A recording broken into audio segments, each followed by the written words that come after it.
Good afternoon. Good afternoon. Welcome to current affairs session on YouTube. Let's discuss some question.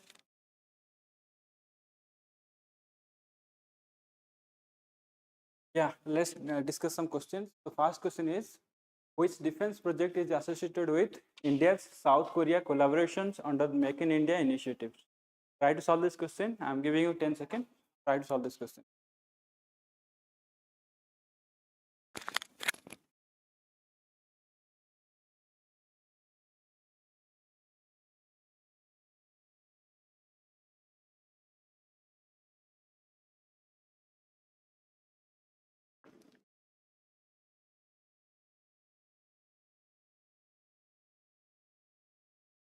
Well, the answer for this question is P, K9 Vajra P. So recently we are actually cooperating with South Korea to increase our defense product, right? Defense manufacturing. So this program was designed under Make in India program.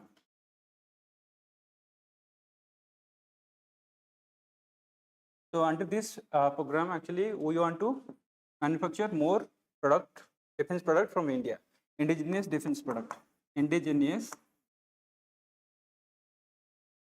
defense manufacturing.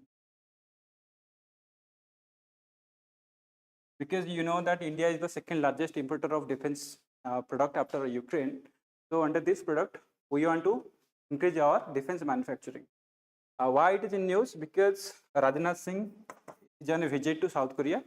Last month, South Korea president visited India. So in this month, Rajnath Singh is on a visit to South Korea. So that's why we are cooperating with South Korea on defense manufacturing.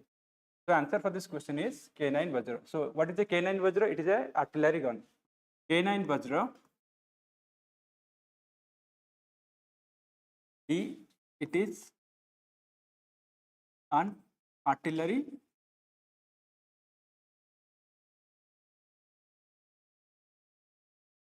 So it is an artillery gun, right?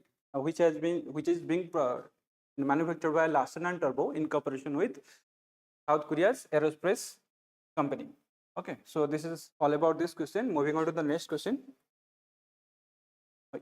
Here it is more information about K9 artillery systems. So we are being this gun is being produced in collaboration with which company? In collaboration with South Korea's Hanwha Defense. Okay, and it is manufactured by Larsen and Turbo in India. Okay, this system supports Make in India initiative in defense manufacturing. This is all about the question. Moving on to the next question. The second question is asking, which of the following crop groups consume the highest share of urea in India? Which of the following crop groups consumes the highest share of urea in India? You have 4 options. Try to solve this question.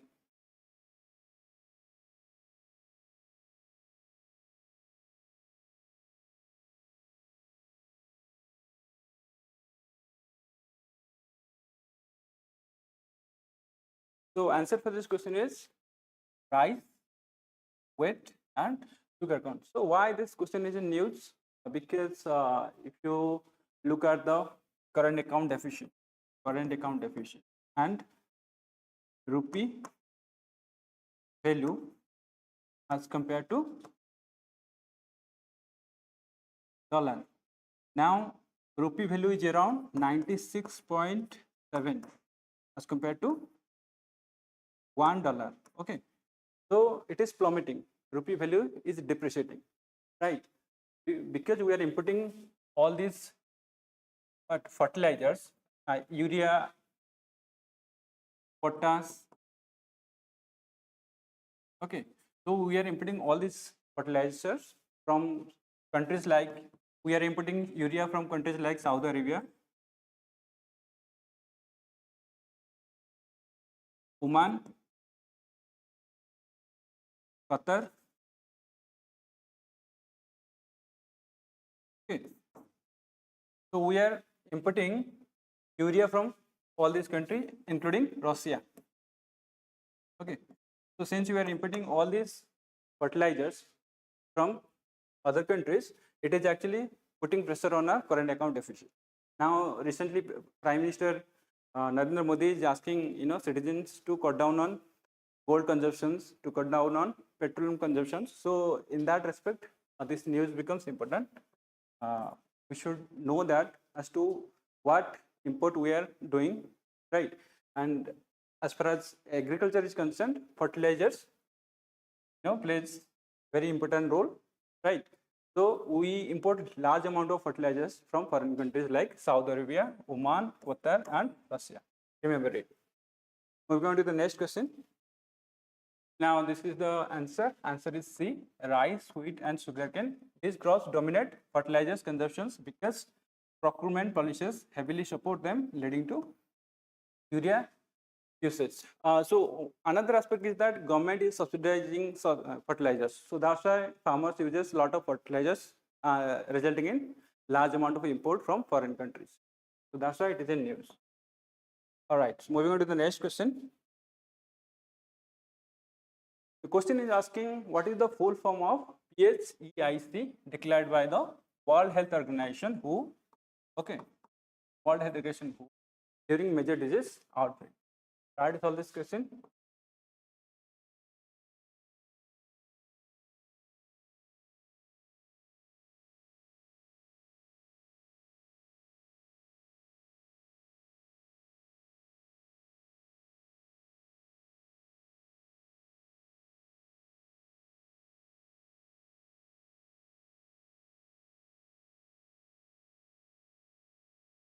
Well, answer for this question is public health emergency of international concern. So what is it? Because of the severity of any disease from any diseases. So who declares a disease as international concern? Okay, because of its emergency. So why it is in news? Because you'll be knowing that in Central Africa, particularly in Democratic Republic of Congo, in DRC, Democratic Republic of Congo, there is a spread of Ebola virus. So Ebola virus is spreading in Democratic Republic of Congo, and there has been many deaths due to spread of Ebola virus. So that's why it is in news. And World Health Organization has declared Ebola virus as PHEIC, that is Public Health Emergency of International Concern. So now countries should come together to fight against Ebola. So the reason behind declaring that the international concern, that WHO is asking many countries to step up the measures regarding fighting against Ebola virus. So it is asking about cooperation from different countries. That's why it is in news. Let's go to the next slide. So it is public health emergency of international concern. So who declares this? When there is high alert level of global public health emergency requiring coordinated international actions. Okay. Ebola is a zoonotic disease. What is a zoonotic disease? Zoonotic disease is something which spread from animal to human. Being. Okay. So zoonotic disease is a disease which spreads from animal to human, because it spreads from animal to human. Ebola virus is naturally exist in certain animals, especially fruit bats. Okay, this is important. Try to remember that Ebola virus naturally exists in fruit bats, which are considered the main reservoir host. So fruit bat is the host of Ebola virus. Moving on to the next question. The next question is asking fungal infections are generally more common in which type of climate? Try to solve this question.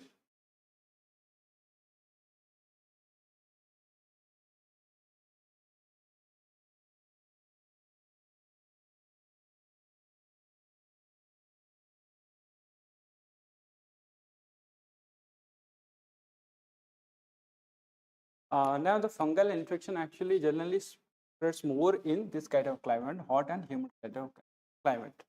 Fungal on an average, on an average requires 20 degree, between 20 degree to 35 degrees Celsius.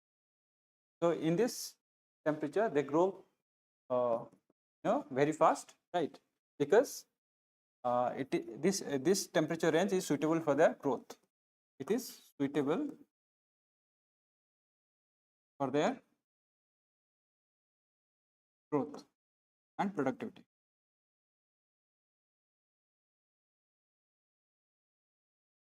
So that's why they grow more in hot and humid climate. We go to the next question. Now, fungi thrive in warm and climate environment, humid environment, making tropical regions more prone to fungal diseases. Because there has been spread of fungal diseases in tropical, countries. That's why it is in news. So try to remember in which condition fungal infection spread more rapidly. So it is hot and humid climatic region. Moving on to the next question. Next question is asking which of the following countries contributes significantly to India's rising import expenditure? Which of the following contributes significantly to India's rising import expenditure? I have 4 options. Try to solve this question within 10 seconds.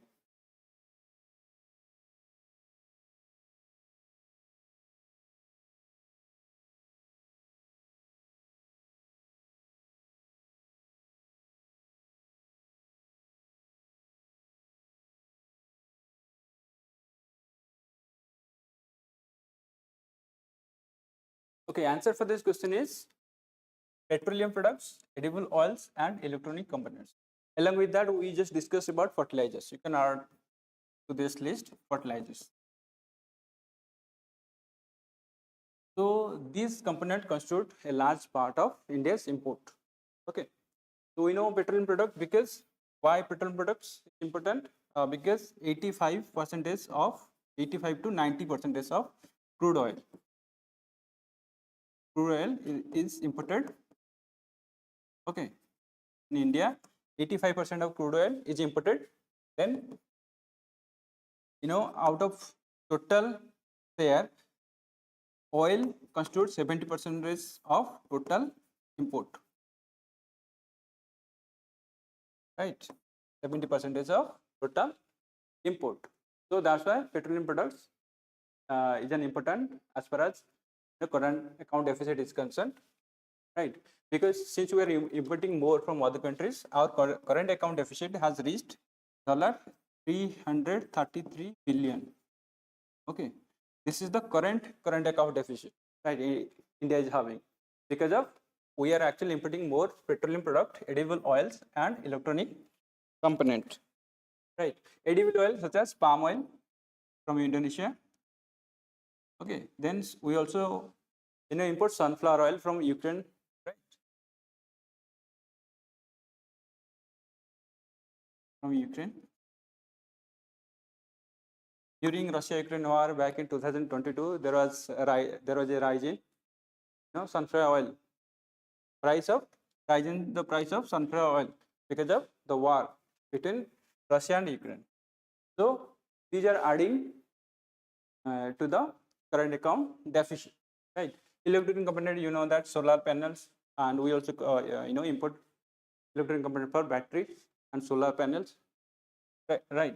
So that's why these are playing very important role as far as current account deficit is concerned. Okay, so we need to cut down the consumptions of this product. Moving on to the next question. What is saying?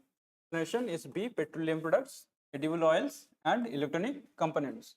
So India's dependency on imports of crude oils, edible oils, fertilizers, and electronic increases foreign exchange outflow and trade deficit. Foreign exchange outflow, right? So we have nearly about $690 billion forex reserves. Forex reserve currently. Okay. And our current account deficit has reached to $330 billion. So we can manage. We have forex reserves we can manage, but we cannot manage it forever, right? There is a certain limitation on it, right? So that's why it is in news. Try to cover it. Next question. The next question is asking the ordinance increasing the strength of Supreme Court judges from 33 to 37 was promulgated under which article of the Indian Constitution? Now try to solve this question. This is important.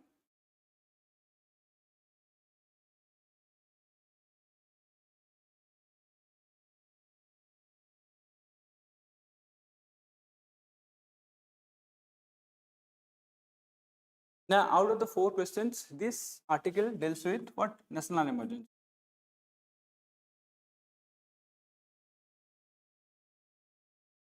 This article deals with presidential rule.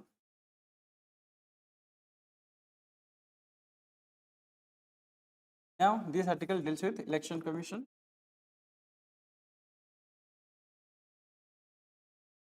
The answer is C. Article 213, Article 123 for president, for the president, and Article 213 for the governor. Okay. So, what is an ordinance? Let's discuss about the ordinance. What is an ordinance? So, ordinance is a legislative measure which is used by the president or and the governor, right? When the parliament is not in the session or state legislative assembly is not in the session, but there is a requirement of any legislative measures. In that situation, both president as well as the governor can issue ordinance, can promulgate ordinance. That will be equivalent to any act, right? So, ordinance means it's a legislative measure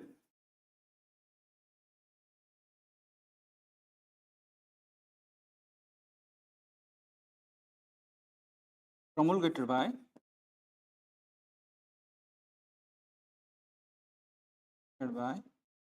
both president and the governors under Article 123 and 213 respectively. Okay, so ordinance is a legislative measures promulgated by both the president as well as the governors under Article 123 or 213 respectively, right? So they are similar to any act. They are equivalent to any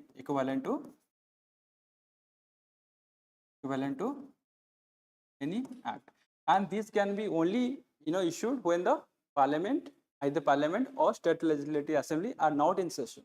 Okay.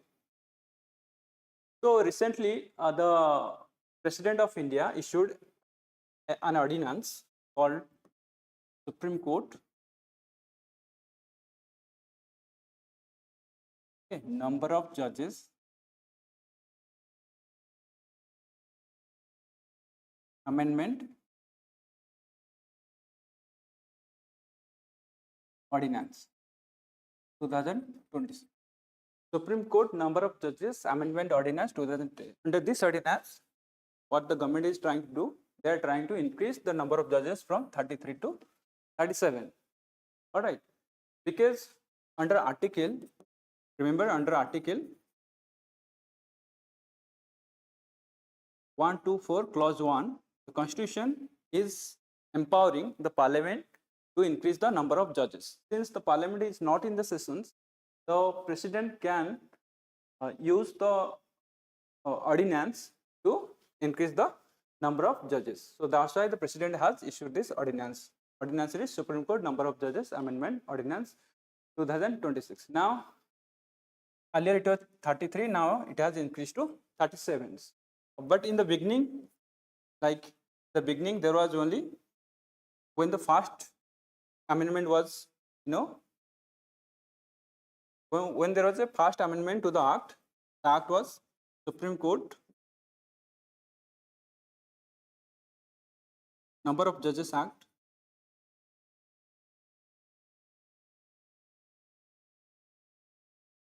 1956. So in the beginning, the number of judges were 10. Okay, 10 number of judges. Okay, now this number has increased to 37. Okay, last amendment was done in the year 2019.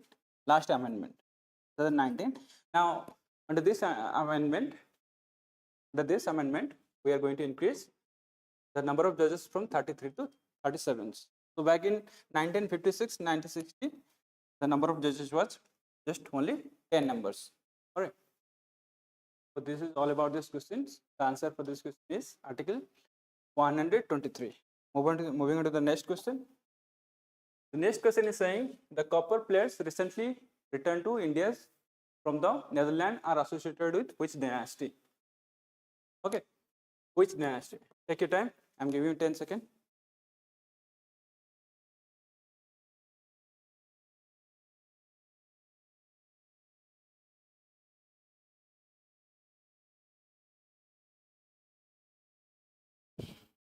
So very good afternoon to all who are joining us on YouTube or live. Very welcome. Very good afternoon.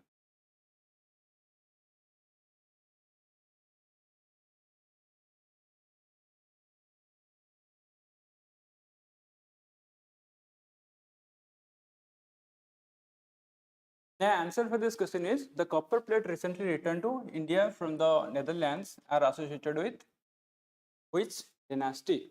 The answer for this question is Chola dynasty. So recently, Prime Minister Modi visited to, he was on a visit to Netherlands. Okay. So in that visit, the Netherlands agreed to return the copper plate to India, right?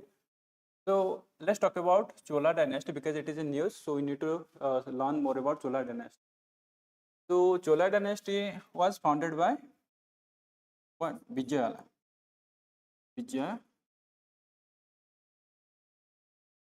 Vijayalaya.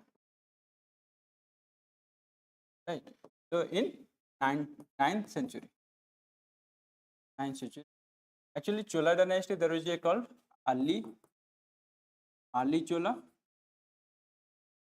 which is mentioned in Sangam literature.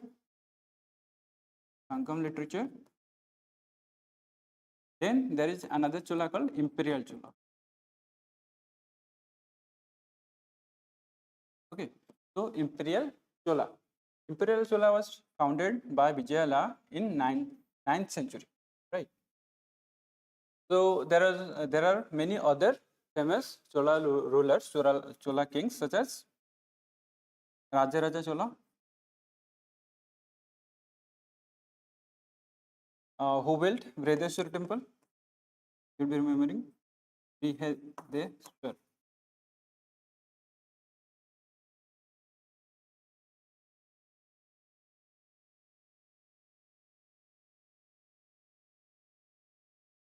Vredeshwar temple, okay, which is one of the UNESCO World Heritage Site. Then there is another important ruler called Rajaraj Chola. Then who built Gaikonda Cholapuram? Right? Rajendra I, right? Rajendra Chola I, who built Gaikonda Cholapuram?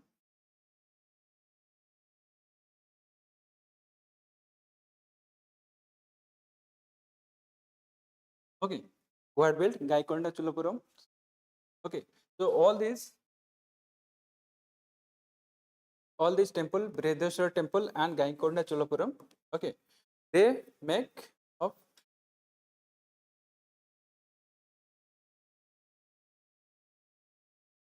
great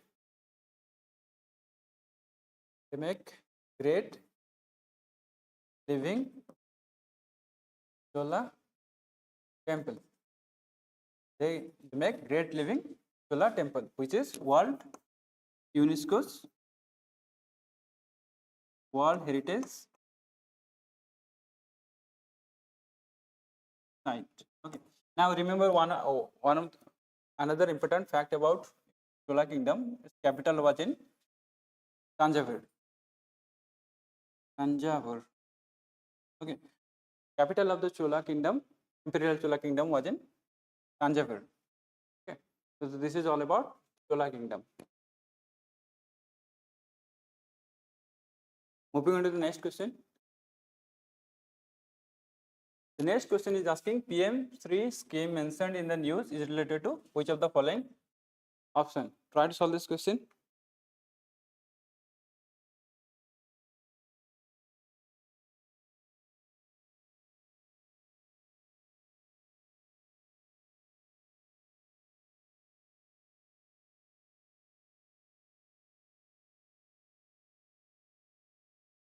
So the PM3 scheme mentioned in the news is related to school education reform.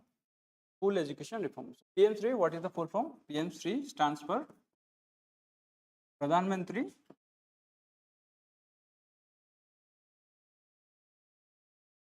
School for Rising India. So this is the full form of PM3. Why it is in news? This is in news because some of the South Indian states are opposing to implement this scheme, because this scheme PM3 along with and Samagra Shiksha Abhiyan. Samagra Shiksha Abhiyan. Okay, so these two schemes are important components of national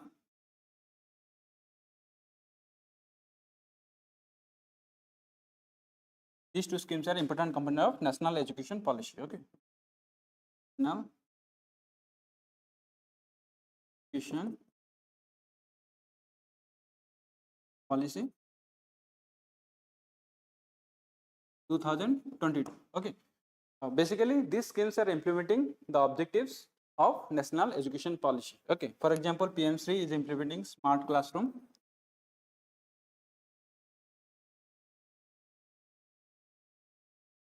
green school,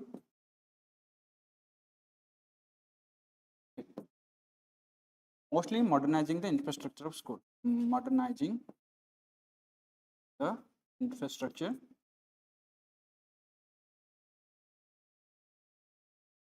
of school. And Samagra Shiksha Abhiyan talks about universalization of education. So why these South Indian states are opposing? Yes, in national education policy there is a provision called three language formula, right? National education policy is promoting three language formula. Many states such as Tamil Nadu, they are opposing to implement national education policy because they are unwilling to follow the three language formula, right? So that's why they are opposing to implement PM3. Since these two schemes forms a basic component of national education policy, they are opposing to implement PM3. Okay, so that's why it is in news, right? So answer for this question is national education policy, sorry, national school education reforms. All right, we're going to the next question. Next question is saying the Unlawful Activities Prevention Act, UAPA, is primarily related to which of the following? You have four options. Try to solve this question. It is in currently in news. Try to solve this question.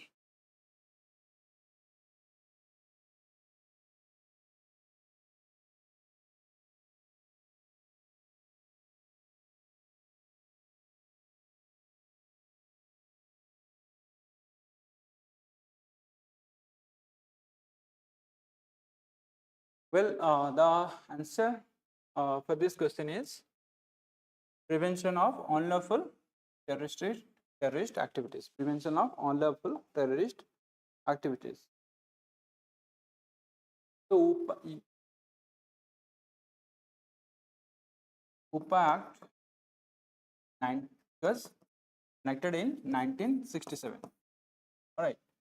The objective of the act is to prevent terrorism, right? If someone is involved in act of terrorism, he can be held responsible under this act, and it is actually this act mentioned about severe penalty, right? it was again amended in 2019, and under this amendment, even government can government can declare an individual to be a terrorist under this act. Earlier, it was only for organizations. When it was amended in 2019, now government, what they can do, they can actually declare an individual as a terrorist. Why it is in news? Because Supreme Court is discussing about the implication of this act on individual fundamental rights. Let me tell you, under section 43D, okay, of the Act, UAP Act 1967, what is saying? There is no severe restriction on bail, right? Because if you know, there was a protest going on during Citizenship Act back in 2019, and during that protest, there are some students from JNU. They were trying to oppose. Okay, so resulting in what?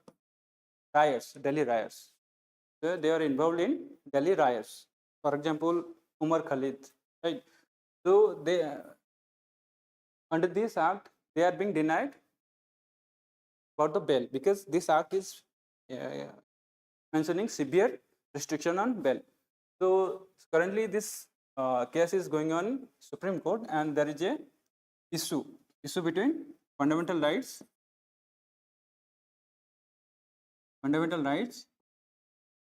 under Article 21, right to liberty, right to life and liberty.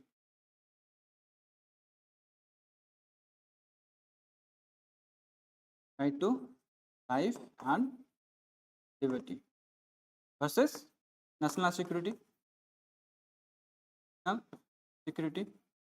Okay, so under right to life and liberty, under Article 21, right to life and liberty, under Article 21, it talks about speedy justice, speedy trial,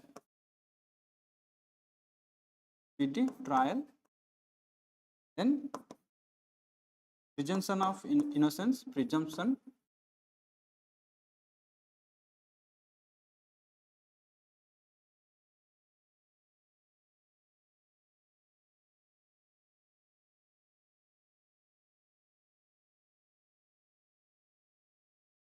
so it talks about speedy trial, presumption of innocence.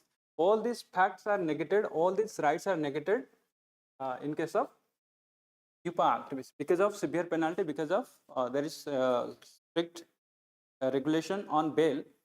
So most of the people who have been imprisoned under this act, they are being denied bail, and they have been under trial for years, like 4 years, 5 years. So this thing actually is having negative impact on rights under given under Article 21, which talks about speedy trials and presumption of innocence. So that's why this article is in news, right? And this Unlawful Activities Prevention Act, UPA Act, is primarily related to what? Prevention of unlawful and terrorist activities. So this is the answer for this question. All right, moving on to the next question. Now, what is saying? Unlawful Activities Prevention Act, UPA Act, is India's primary anti-terror law used to prevent unlawful association and terrorist activities. The act empowers the government to declare organization as the terrorist organization. Before 2019, it was so, but after 19 amendment allowed the government to designate individual as terrorist. The Minister of Home Affairs administered the act. NIA, National Investigation Agency, can do investigation under this act. So NIA has been empowered to do investigation against act of terrorism under this act. All right. And the law aims to protect India's sovereignty and integrity. This law protects India's sovereignty and integrity. Okay, so this is all about this question. Moving on to the next question. VD Satish seen in news became the chief minister of which of the following state? You will be knowing the answer. This is easy. Kerala. The Kerala state. Which party does he belong to? He belongs to UDF. What is UDF means? United Democratic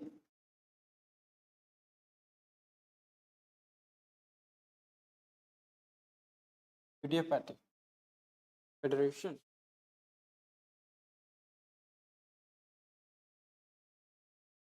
Okay. Now his party owned 102 seats out of 140 seats in Kerala Assembly. Okay. Now majority is 71. So obviously they have a good majority. Okay. So since he actually become the chief minister of new chief minister of Kerala, it is in news. Moving on to the next question. So Congress leader B.D. Satish was sworn in as the chief minister of Kerala. Next question. Which body conducts the NEET UG examination in India? NEET UG examination. NEET stands for National Entrance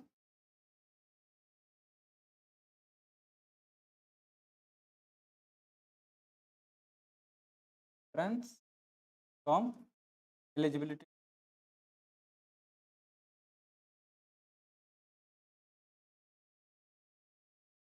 Yes, undergraduate.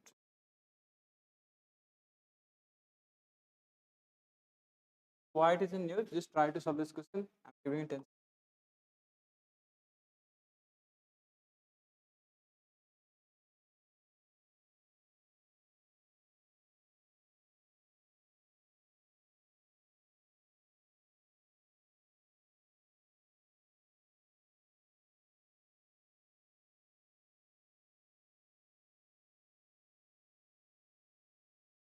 The answer for this question is NTA. What is NTA? National Testing Agency. Now, it was created in 2017. So it conducts admission examination into NEET UG. It conducts admission into medical university, medical colleges, engineering colleges through NEET UG, IIT, JEE, okay, and Central University.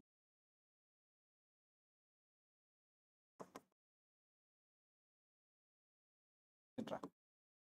So using it actually conducts all these examinations, right? It has been given power to conduct all these exams, right? So why it is in news? Because recently there was a paper leak, right? NEET paper leak. You'll be aware of it. So since there was a NEET papers, so this agency has been held accountable, right? Because of lack of supervision. Okay. That's why it is in new. Try to remember the full form of is National Testing Agency. It was created in 2017. You will be remembering there is one of the most another important fact is government came up with public examination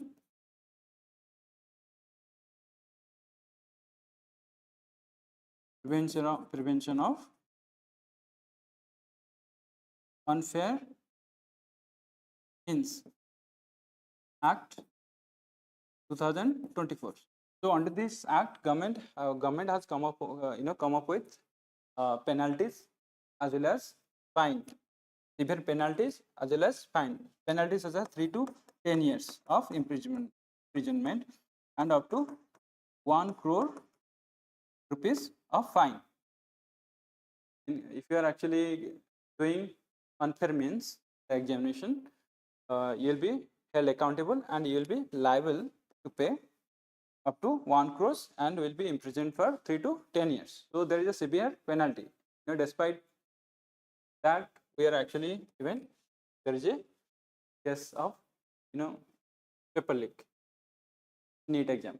Now the government is going to reconduct the exam on 21st June. There will be a shift from OMR based exam to computer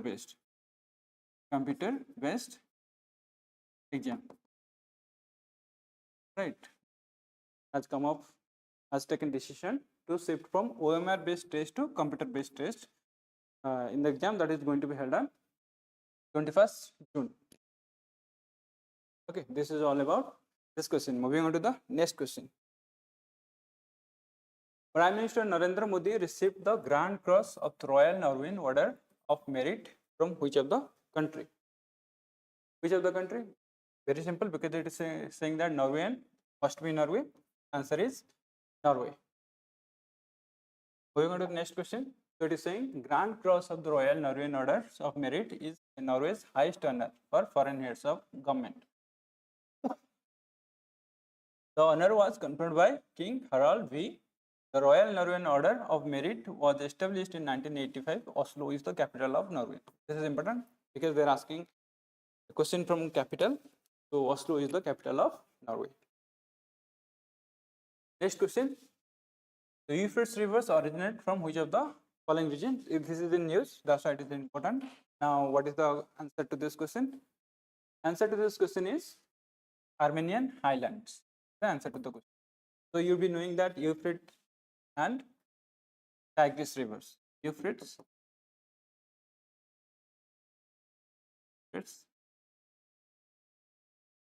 and Tigris rivers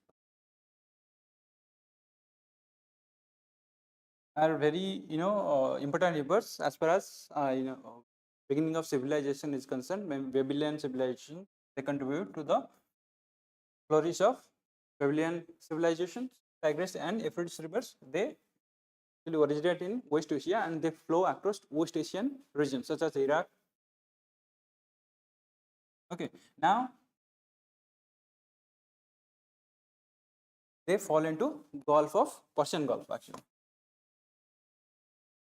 Persian Gulf. As you'd be knowing that Persian Gulf is in news because there is a war going on between Iran and USA, Iran and Israel. And so this river is in news because there is, due to climate change, there is a drying up of rivers. That's why it is in news. Also, it is in news because since it is running into Persian Gulf, in that respect, it becomes important. Also, it is important because it has these two rivers have played important role in the flourishing of civilization, ancient civilizations. That's why you should remember it. Yeah, it is from Armenian island. Moving on to the next question. What is saying? Euphrates rivers originate in Armenian highlands of Turkey and flows through Syria and Iraq. This is important. Try to remember it. Together with the Tigris River, it forms the Tigris-Euphrates river system.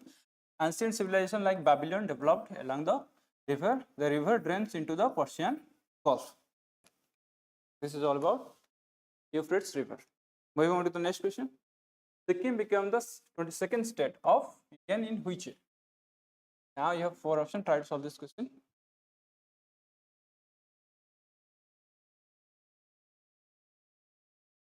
So Sikkim became the 22nd state in year 1975. It was under Chogyal dynasty.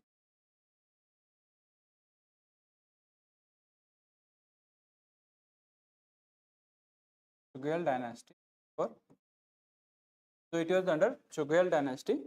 There was a referendum during 1975. Under that referendum, people of Sikkim wanted to merge with India. Okay, so that's why it became 22nd state of India in the year 1975. Try to remember it. Okay, we have also given specific, added some special provision for Sikkim in our constitutions in Article 371. In Article 371, we have added special provision for Sikkim in order to respect their culture, unique culture, tribal culture. Okay. So, since they are celebrating their statehood is in news. So remember that it was created in 1975. Moving on to the next question. Okay, so more information about Sikkim. It is the first fully organic state. Kanchenjunga, which is the highest peak in India, or third in world. First is Mount Everest, then K2, Gordon Weston, then third is Kanchenjunga. It is located in Sikkim. Okay. Moving on to the next question.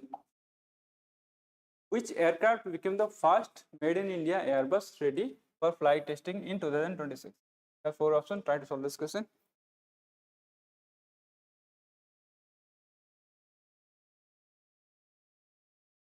So answer is Airbus, because government is trying to trying to promote indigenous manufacturing. Indigenous manufacturing. Okay, so government with the help of foreign countries, they are actually trying to promote indigenous manufacturing. This is the transport air carrier aircraft. The transport aircraft used for transportation of goods. Okay, so in collaboration with Airbus, they are trying to promote indigenous manufacturing. Okay, this is the first indigenous transport aircraft made in cooperation with Airbus, right? And we are making this what is aircraft under Made in India programs. In Made in India programs, we are trying to promote indigenous manufacturing. Okay, so with the collaboration of Airbus, we have made this first transport aircraft. Okay, so that's why it is in news. Remember that it has been created under Made in India program with the collaboration of Airbus. Moving on to the next question. India's first locally manufactured Airbus C95 aircraft became ready for the flight testing in 2026.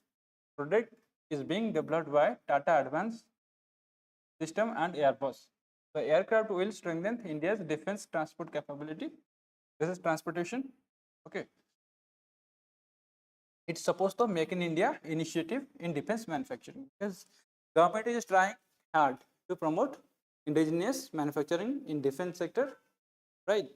So we are having collaboration with other foreign countries like Airbus company, other companies, foreign company like Airbus, to promote indigenous manufacturing in defense sector.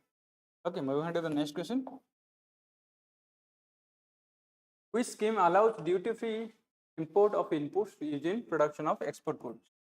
What is the answer for this question? Which scheme allows duty-free import of inputs used in the production of export of goods? Try to solve this question.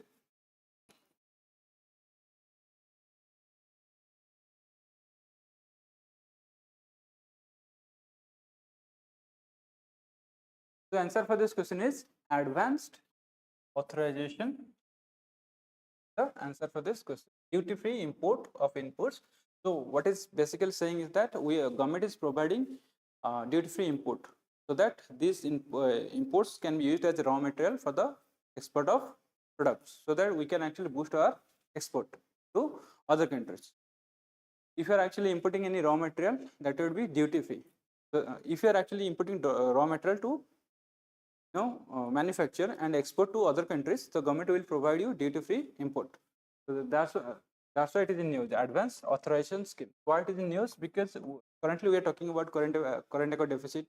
If we are increasing our export, then it will actually help us balance our current account deficit.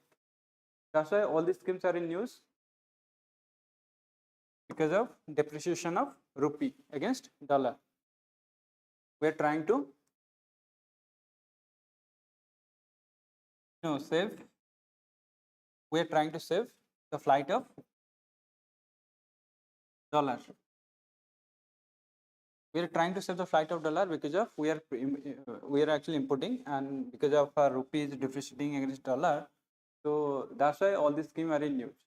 Advanced authorization in news because it is actually under these schemes, government provides incentives to importers those who are importing raw materials or any product to increase the export So under this scheme, government provides incentives. So that's why it is in news.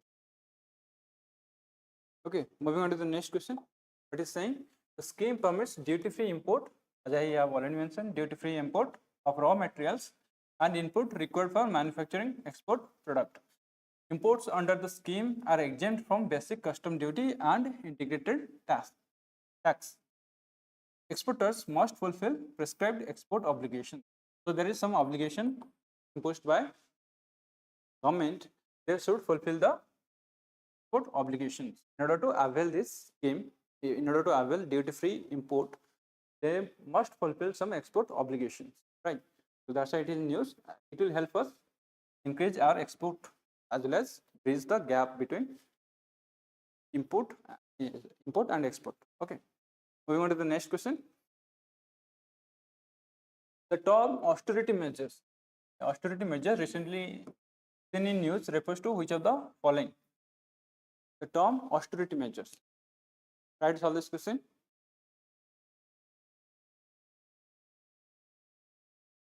What is the austerity measures? What is the austerity measure? This is important. What is the austerity measures? So austerity measures is it is actually reducing in government spending to control fiscal deficit. In the recent news, you would be hearing a lot about Narendra Modi saying that government officials should cut down on the congestion of vehicles. They should reduce their convoy, right? Because in the recent news, you would be also hearing about news about minister cycling to the parliament, right? Going to the parliament by cycling. So all these things actually, since Pradhan Mantri Modi has appealed to government officers and other ministers to cut down the convoy, to reduce the convoy, so that's why it is in news. So austerity measure, what is austerity measure? The reduction in government spending to control fiscal deficit. For example, if there is a convoy, if chief minister goes from one place to another place, there is a series of vehicles, right? He uses many vehicles, right? So if we are cutting down or reduce the convoy, then obviously we will be cutting down on consumption of petrol, right? So that will help us achieve fiscal deficit, right? Basically, since the petrol price is increasing,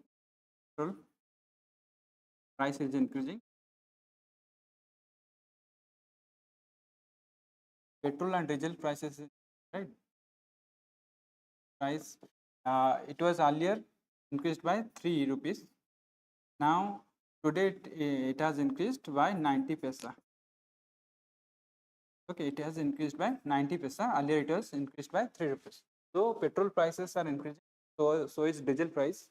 So in order to cut down on the consumption of petrol and diesels, government is appealing to various ministry as well as government official to cut down on the consumption of petrol as well as diesel. Right. So it is a part of austerity, because by cutting down on consumption of petrol and diesels, we can actually save money, right? Which actually helps us achieve fiscal balance, right? So that's why it is in news. Anything which actually any measures which helps government reduce expenditures, that calls as austerity measures to balance, to control fiscal deficit. So this is all about austerity measures. What is saying? Answer is B, reduction in the government spending to control fiscal deficit. Austerity measures are economic policies adopted by the government to reduce budget deficit through spending cuts, reduction in subsidies or tax increase. If the government is reducing the subsidies given to farmers, given to any welfare measures, so this is also coming under austerity measures. Tax increases is also part of austerity measures. If government is increasing taxes, right? So it is also coming under austerity measures. Spending cuts, for example, salary. If government is cutting, decreasing salary, it's also coming under austerity measures. Spending cuts, right? Austerity measures are often used during periods of economic crisis or high fiscal deficit. Period of economic crisis or high fiscal deficit. there is a high fiscal deficit, government can actually implement these austerity measures, or during economic crisis such as balance of payment crisis, right? Fiscal deficit occurs when government expenditures exceeds its revenue. Okay. Fiscal deficit occurs when expenditure is greater than receipt revenue. Greater than revenue. Okay, we call it fiscal deficit. Common austerity steps include reductions in administrative expenses such as cutting down or reducing the convoy, travel costs, and non-essential spending. International institutions like the IMF sometimes recommend austerity reforms to debt-ridden countries. Right, like IMF did the year 1992 when India is going through balance of payment crisis. Okay. Moving on to the next question. Recently, Prime Minister Narendra Modi was conferred with the Royal Order of the Polar Star Commander Grand Cross by which country? Answer is Sweden. Sweden is the answer. Moving on to the next question. This is important. Try to remember this. Royal Order of the Polar Star Commander.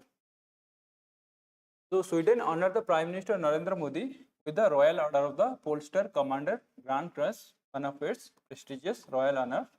The award is given for exceptional services to bilateral relations and international cooperation. Capital of Sweden is Stockholm, which is important because they are asking question from capital. Currency of the Sweden is Swedish krona. Sweden is known as high innovation and welfare model. Basically, it is a part of Nordic country. There are 5 Nordic countries, right? One of them is Sweden. This country actually basically ranks high on welfare measures and social security measures, right? So basically, this is what it is talking about. Going on to the next question. Which of the following countries is not considered a Nordic country? So I just discussed about Nordic countries. There are 5 Nordic countries. Let's talk about this Nordic country. Nordic countries, what are these? First is Sweden, then what? Finland, Norway, Iceland,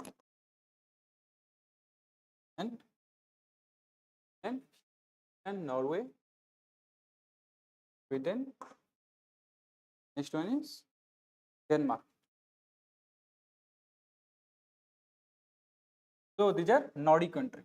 There is also Scandinavian country. These are Nordic countries. You should find which countries are Scandinavian countries. Okay, so Switzerland is not a part of Nordic country. So this is the answer, Switzerland. Okay. Now you should remember the capital of this Nordic country. It is your task to remember capital of all these Nordic countries. Why Nordic countries are important? First of all, Nordic countries are important because they are part of Arctic region. Arctic region. Because Modi is on a visit to Europe to attend India Nordic Summit. India, third India Nordic Summit. Third India Nordic Summit. Okay, so under this summit, we are trying to cooperate, increase the cooperation with Nordic countries such as Sweden, Finland, Norway, Iceland, and Denmark on what? On energy, trade, right? Energy, trade, right? Science, technology, etc. So on this aspect, we are increasing the cooperation with Nordic countries. Why Nordic countries are important? Because of all the regions. Along with that, they are also part of Arctic regions. Now, Arctic regions is famous for what? Natural resources. Natural resources, right? In strategic locations, right? And also maritime transportation. Maritime transportation.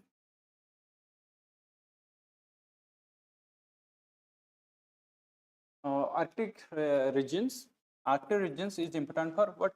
Maritime transportation, national resources, and strategic locations. So as these countries are part of Arctic regions. There are like 8 members in the Arctic region. 8 members. 8 members in Arctic regions. You should remember it because these